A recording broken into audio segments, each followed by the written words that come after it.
Friends and ఫ్యామిలీతో weekends కి farm house కి వెళ్ళి ఎంజాయ్ చేయాలనుకుంటే వెంటనే డోసే యాప్ ని డౌన్లోడ్ చేసుకుని బుక్ చేసుకోండి. నమస్తే రమ్ గారు. నమస్తే జయ. ఏదైనా మంచి కథ చెప్పండి రమ్ గారు. మామూలుగా మనం ఒకటి చెప్పుకుంటాం, తాడిని తన్నేవాడు ఉంటే వాడు వాడు తలని తలని తన్నేవాడు. ప్రతిసారి కనపడుతూ ఉంటుంది మనకి. అవునవును. అబ్బో వీడేదో భలేగా ఉన్నాడంటే వీడి మించి భలేవాడు ఇంకోటి కనపడుతూ ఉంటాడు. అలాంటిది ఒక కథ చెప్తాను. చందమామ కథ కొంచెం సరదాగా ఉంటుంది. మొండి జగమొండి. ఆహా, ఓకే. ఒక ఊళ్ళో రామశాస్త్రి గారిని ఒక ఆయన ఉండేవాడు.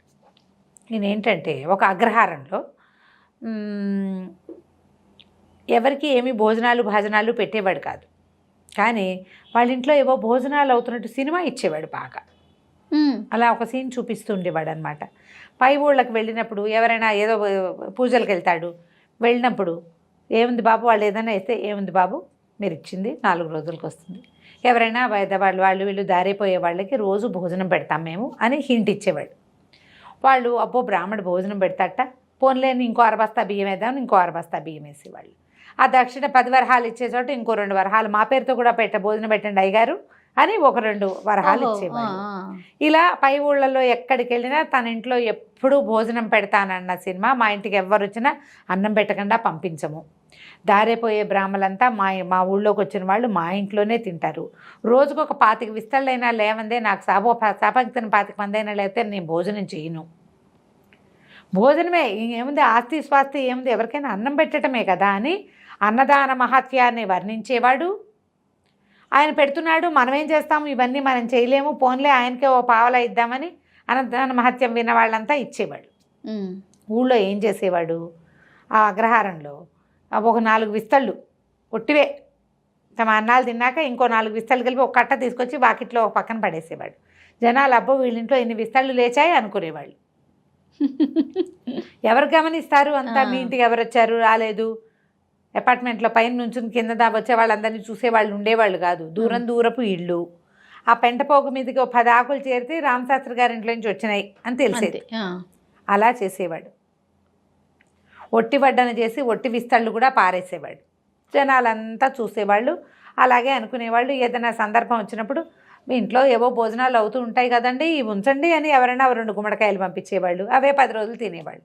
ఓ 4 సొరకాయలు వచ్చేవి, అవో వారం రోజులు తినేవాళ్ళు. ఎవరైనా మినపప్పు అవి చేసుకుంటే పై ఊళ్ళ నుంచి వాళ్ళకి వచ్చిన మినపప్పు కూడా 2 చార్ల మినపప్పు వీళ్ళ ఇంటికి వచ్చేది. పోపుల్లోకైనా ఉంటాయి. అట్లా జనాన్ని అలా నమ్మించి చక్కగా గెంటించుకొచ్చేవాడు. పై ఊళ్ళ నుంచి 10 రూపాయలు తెచ్చుకునే చోట 25 తెచ్చుకునేవాడు, 25 తెచ్చుకునే చోట 50 తెచ్చుకునేవాడు. ఊళ్ళో వాళ్ళు కూడా ఈయన భోజనం పెడతాడు కాబట్టి ఈయనకి ఇచ్చేవాళ్ళు. ఎవరినైనా పంపిస్తే పెట్టేవాడు, కానీ చాలా కష్టపడి చేసేవాడు. ఓకే. కానీ నిజంగా జరిగేది కాదు. వాళ్ళ ఆవిడ కూడా ఈయనకి తోడుపోయిందే, ఆయన ఏది చెప్తే అది చేసేది. అయితే ఆ ఊళ్ళో పేరుశాస్త్రి అని ఒక కొంటె కోణంగి బ్రాహ్మడు ఒక ఆయన ఉన్నాడు. ఆయన పని పాట లేనివాడు అనమాట. ఏదో పుత్రార్జితం కాస్త ఉండేది. వాకిట్లో కూర్చుని ఈయన ఏం చేస్తున్నాడు అనేది గమనించేవాడు. ఓ 10 మంది అన్నం తింటే 10 మందికి వంట అంటే మామూలు వంట నువ్వు నేను ఎంత వండుకుంటాము, అదే మనకి 10 మంది వస్తే ఎంత వండాలి. పోపు వాసనలైనా రావా, ఆ పోపు వాసన చిన్నగిన్నెడి చారు వాసన లాగానే ఉండదు, కానీ పెద్ద చెంబెడు చారు వాసన వచ్చేది కాదు. గమనించేవాడనమాట. గమనించి అసలు వీళ్ళ ఇంట్లో పెద్ద వంటే వండరు, ఏదో ఓ కూర ఓ చారు ఓ పప్పు ఎండుకుంటారు, అది నలకంతేను అని చెప్పినట్టుగా చెంబెడు గిన్నెడు కుండెడు ఏమీ లేదు వ్యవహారం అని కనిపెట్టాడు. కనిపెట్టి ఇతనికి తెలిసింది ఈయన ఈ విషయం చెప్పి అందరి దగ్గర 10 20 వసూలు చేస్తాడు. వసూలుగా చెయ్యడు, ఇస్తే పుచ్చుకుంటాడు. అదే ఇచ్చేందుకు సరిపడా హింట్ ఇస్తాడు. సరే ఒకరోజు ఏం చేశాడు, వాళ్ళ ఇంటికి వెళ్ళి ఏమండి మీరు అందరికీ భోజనాలు పెడతారు, ఇవాళ మీ ఇంట్లో విస్తరేద్దామని వచ్చాను అన్నాడు.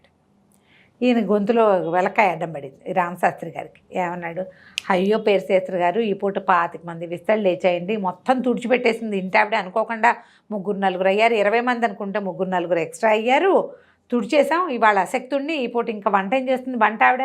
పాతకాలం అంట మనకు మళ్ళీ కూ అనిపించడము పీ అనిపించడాలు కావు కదా, పొయ్యి అలకాలి మడి మసానం బోల్డ్ ఉండేవి, గుండెగలు ఎక్కించాలి దించాలి, సమయం పట్టేది. పొద్దున్నెప్పుడో తెల్లవారుజామున వంట మొదలెడితే 12ంటికి వంట అయ్యేది. 12ంటికి వచ్చిన వాడికి అన్నం పెడతారు, ఉన్నదైతే పెడతారు, అయిపోయినాయి భోజనాలు. ఇవాళ శక్తి లేదండి అన్నాడు. సరేలేంటి ఇంకో రోజు అన్నాడు. ఇంకో రోజు ఏం చేశాడు, తెల్లవారి పొద్దునే వెళ్ళిపోయాడు. తెల్లారెళ్ళి మరి భోజనానికి వచ్చాను ఇవాళ, నాకు కూడా ఏర్పాటు చేయించండి అన్నాడు. ఈయనకి ఇంకో పెద్ద వెలక్కాయ పడింది. అయ్యో మా ఆవిడికి చాలా అస్వస్థత అండి, అసలు మా వంటే అయ్యేలాగా లేదు, సరే ఈ పూటకి ఇంటి ఆవిడతో పాటు నేను కూడా ఉపవాసం ఉండాలి అనుకుంటున్నాను అన్నాడు. అనేసరికి ఈయనకి అర్థమైంది, వేసాడు రా అని. ఏమన్నాడు, అయ్యో దాని ఏముందంటే ఈ పుటక పుట్టాం బ్రాహ్మణ పుటక, మగాడికి వంట రాకపోతే ఎట్లా, మనకు అవసరమైతే మనం చేసుకోము, నేను చేసి పెడతాగా మీకు కూడా అని వంటింట్లోకి వెళ్ళిపోయాడు.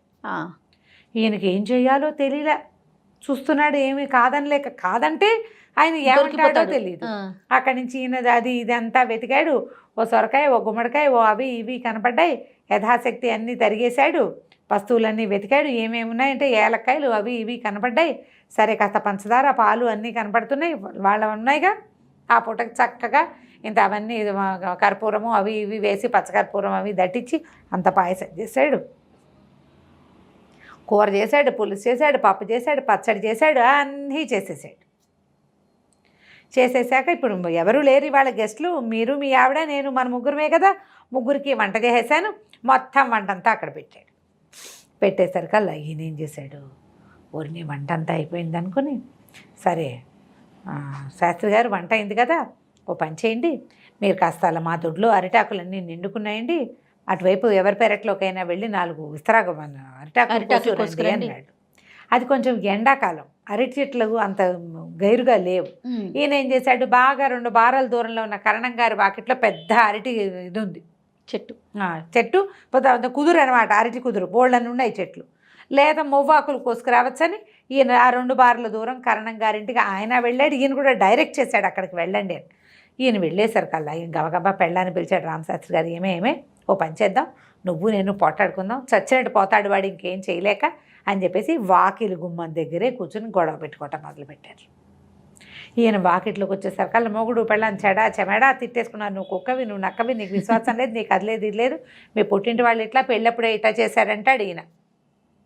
మీరు మాత్రం కిష్కింద అగ్రహారం వాసులు కదా, మా ఇల్లంతా పీకి పందిరేయలేదా, మీరు అట్లా చేయలేదా, నాకు బంగారం పెడతామన్నారు పెట్టావా, నీ బతుకు నీ మొహం అని పెళ్ళాన్ని తిడుతోంది. ఇద్దరు కలిసి చెడా మడా తిట్టేసుకుని అరిచేసుకుని కేకలు పెట్టేసుకుంటున్నారు. చుట్టుపక్కల ఇళ్ళ వాళ్ళు కూడా ఒకళ్ళిద్దరు వచ్చి తొంగి చూస్తున్నారు. వీధి వరండాకి వీధి గదిలో పోటాడుకున్నారు, వరండా ఉంది.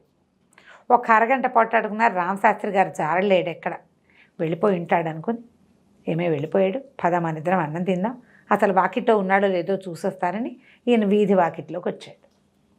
వాకిట్లో అరుగు మీద చాపేసుకుని తాంబూలం నవ్వులుతూ పడుకుని ఉన్నాడు రామశాస్త్రి గారు. చూశాడు, అయ్యా అయ్యిందా మీ గొడవ అన్నాడు. ఈయన గొటుక్కుమన్నాడు, ఏమనాలో తెలియలే. నేను ఇందాకే వచ్చానండి, అరగంట 30 గంట క్రితమేను, మీరు మీ ఆవిడ ఏదో విషయం మీద బాధించుకుంటున్నారు, సరేలే ఇంత గొడవ పడుతున్నారు, ఓ పక్కన ఆకలిస్తుంది, పొద్దునుంచి వంటింట్లో ఉన్నాను కదా అని పెరటి దోవన వంటింట్లోకి వెళ్ళాను, మన ముగ్గురికి 3 విస్తళ్ళు వేశాను, కానీ ఇంత గొడవ పడి చచ్చిన మొగుడు పెళ్ళాం అన్నాలు ఏం తింటారని మీకోసం వేసిన విస్తళ్ళలో వడ్డించకుండా విస్తళ్ళు ఒట్టిగా వేసి అక్కడ పెట్టా, అవన్నీ కూడా నేనే కష్టపడి ఎక్కించానండి, పదార్థం వృధా అయిపోకూడదు చూడండి, సరే తమలపాకులు ఎలాగో దొడ్లో చెట్టుకునే సున్నం కనపడింది, ఆకులు వేసుకుంటున్నానండి అన్నాడు. అంటే ముగ్గురు కోసం వండిన పదార్థం మొత్తం గుటకాయ సహా ఎట్టాగొట్టా కష్టపడి తిన్నాడు. తినేసి మరి భుక్తాయాసం తీరాలి కదా, ఇంటికి వెళ్తే భుక్తాయాసం ఇంటి దాకా నడవద్దు, అన్నం తినగానే నడవకూడదు, అంచేత వచ్చి ఇక్కడ పడుకున్నాను అన్నాడు. వీళ్ళు లోపలికి వెళ్తే ఏమిది, పొద్దునుంచి వండిన వంట ఏమీ లేదు, వీళ్ళ ఆవిడ ఇప్పుడు అన్నం మడిగట్టుకుని వంట చేయలేదు, ఇంతకుముందు చెప్పాడు కదా మేమిద్దరం ఉపవాసం ఉంటామని, ఇప్పుడు చచ్చినట్టు ఉపవాసం ఉండవలసిందే. బాగుంది. ఏం చేస్తాడు, నోరు మూసుకొని లోపల పోయాడు. ఆయన ముండైతే ఈయన జగమండి, ఏమైనా సరే తను అనుకున్న పని చేసే తీర్తాడనమాట. ఇలాంటి వాళ్ళు మనకు కనపడతారు, చూస్తూనే ఉంటారండి ప్రతి విషయంలోనూ. ఇదేదో సరదాగా ఉంది మ్యాటరు, ప్రతి విషయంలోనూ కనిపిస్తారు. తల్లులు మొండి వాళ్ళైతే పిల్లలు జగముండులు.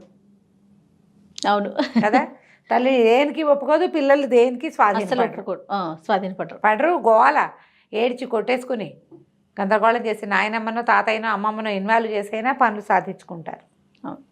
మొండిగా ఉండకుండా ఉంటే ఈయనకి పాయసం గీసం ఖర్చు అయ్యేది కాదు, ఏదో పప్పు కూర వేసి అన్నం పెట్టేస్తే ఆయన తినేసి వెళ్ళిపోయేవాడు. మొండికెత్తినందుకు ఇది శాస్త్రం అనమాట. కథ కంచికి మనం చాలా బాగుందండి, సరదా కథ. నమస్తే రమ్మ గారు. నమస్తే.